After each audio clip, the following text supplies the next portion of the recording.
Hello everybody, this is Fernando for the latest Cryptids and Monsters video. And now I'm going to go ahead and do another Cryptid of the Week.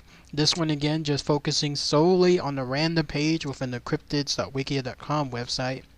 And in this case, it seems like it's a bit of a treat for you fans out there. Those of you that have wanted me to do anything involving like Bigfoot for the longest time, well, this is kind of the closest that you're going to get to it thus far. And it has to do with a version of Bigfoot that's located in another part of the world.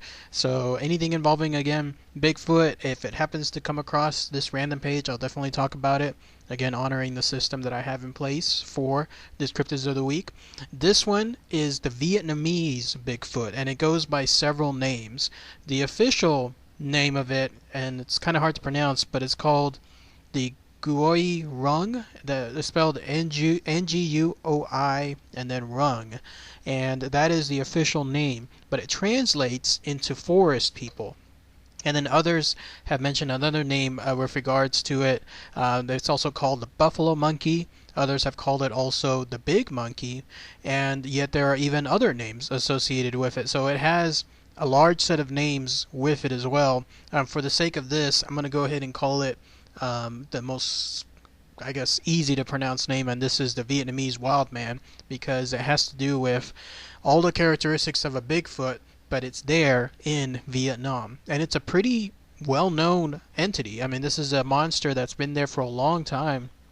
And just like the tales here in the United States, every now and then people experience a Bigfoot, and everybody in all 50 states knows about it. Pretty much the same concept there in Vietnam. Everyone knows about this particular entity, and I'm going to describe some situations that are very, very fascinating with it. So what is this particular creature? What does it have to do with its presence in Vietnam? Well, it has several characteristics, again, that instantly harken somebody back to the Bigfoot of the U.S. It's a creature that, depending on the size, has been described as being about 6 feet tall, and then a little bit taller than that, usually around 6 to 8 feet tall. So not exactly gargantuan, but still larger than the average person.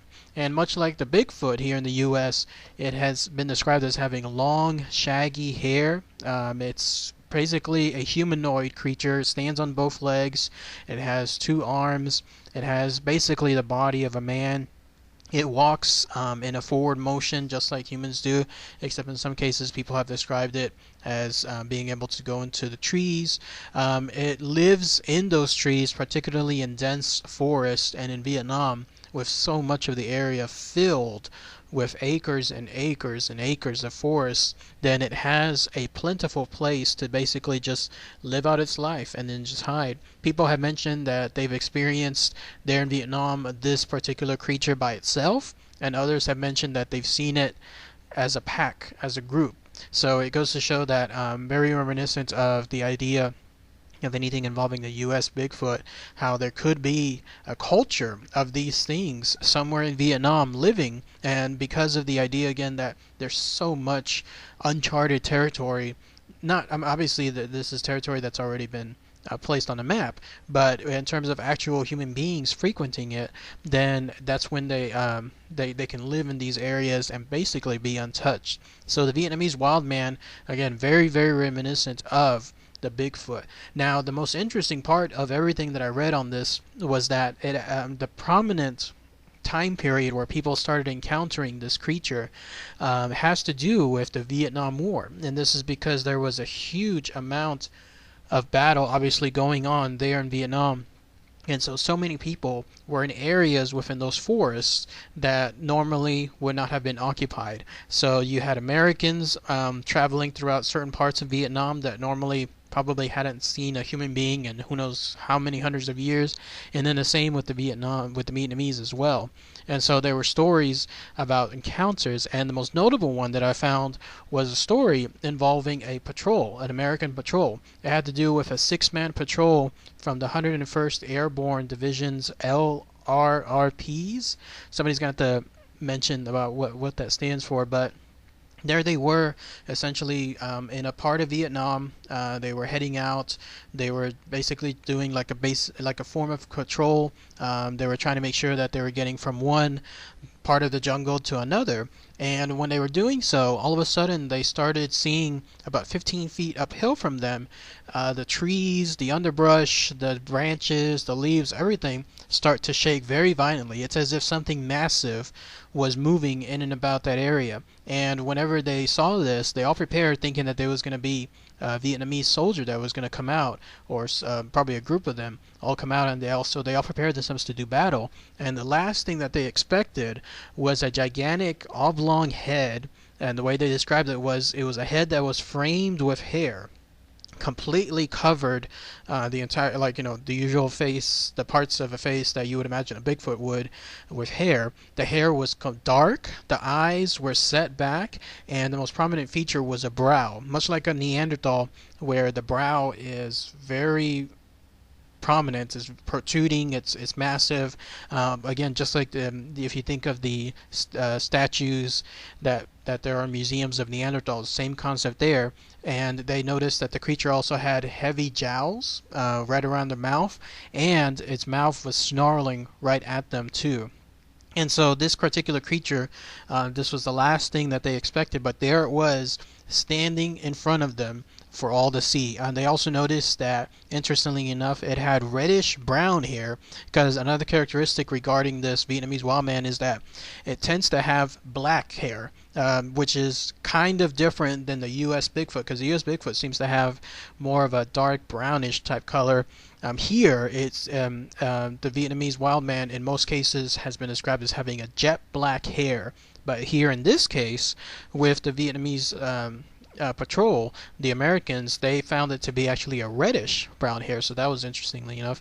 They also noticed it had large, broad shoulders, very thick, muscular arms, and a very heavy torso. So this was a massive creature, well muscled, obviously nothing human, and yet there it was in front of them.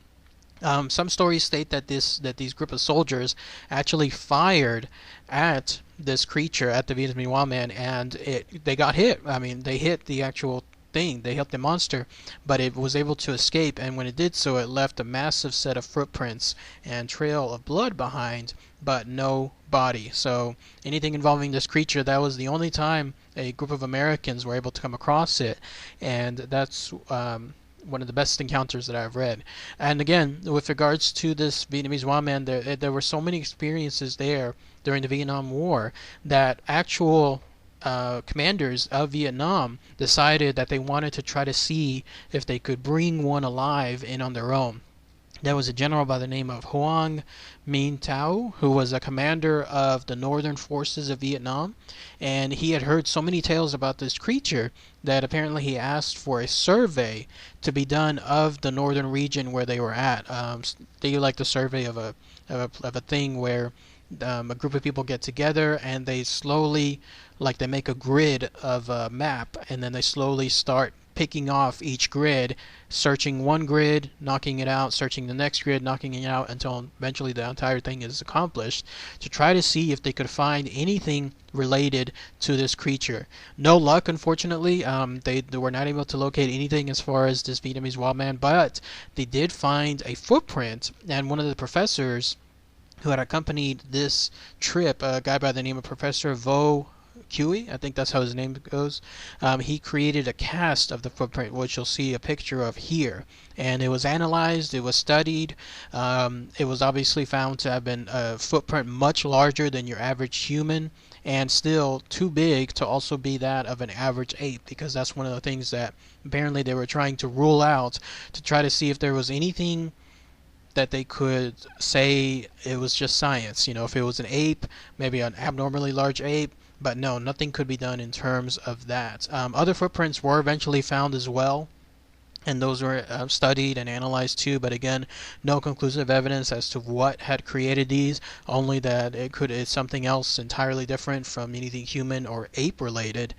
But that's the closest that an actual, like, I guess, expedition, an official government expedition, was done there in the Vietnam locations. Other interesting tales too of the Vietnamese wildman is that they're so common within the Vietnamese people that they're almost like a welcome party of sorts.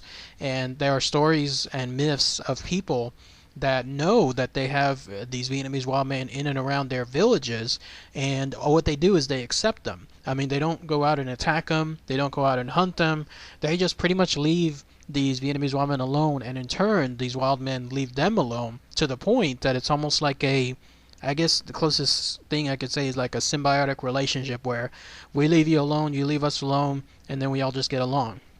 And this is so much so that in some nights people have said that they are the people in the villages.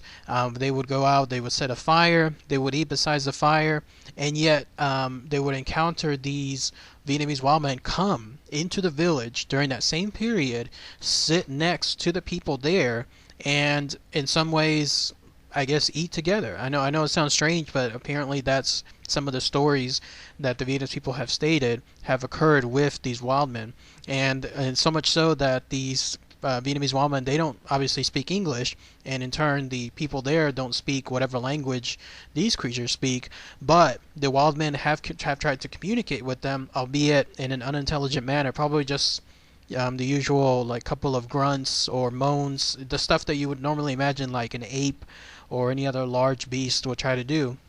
Same thing, but it seems like that's what people would say. And then also these creatures are kind of intelligent to the point that they know how to create fire on their own, which is very important. I know it seems small, but it's very important, because when you have a creature that knows how to take two things, like let's say a rock and another rock, or a rock and some leaves or whatever, and knows how to create fire out of it, that shows a different stance of intelligence as opposed to somebody like any other, like a dog or a cat. They would have no idea how to do these things as far as creating fire, and yet here these creatures are. Apparently they've been seen as having created fire on their own. So fascinating stuff. But yeah, those are the tales tied to this particular monster, this Vietnamese wildman. And again, they remain one of the most popular creatures there in Vietnam. And far, far interesting was the notion that at one point during the Vietnam War, with so many people there in Vietnam because of the war, there were so many more encounters, particularly with that American group. So if anyone has any other stories, anything else that they could relate to these Vietnamese wildmen, again, their official name is Nguoi Rung, I hope I'm saying that right, but that's how it's spelled phonetically, also known as the forest people, then please post those comments. It'll be fascinating to see. And if anyone has any more recent tales, because I tried to see if there was anything more recent, like say in the 2000s, but not really much. And in this day and age, with people having so many cameras and readily available phones to take videos of, the idea that nobody has been able to capture a concrete piece of evidence of these creatures also remains very, very fascinating. So, alright everybody, thanks again as always, take care.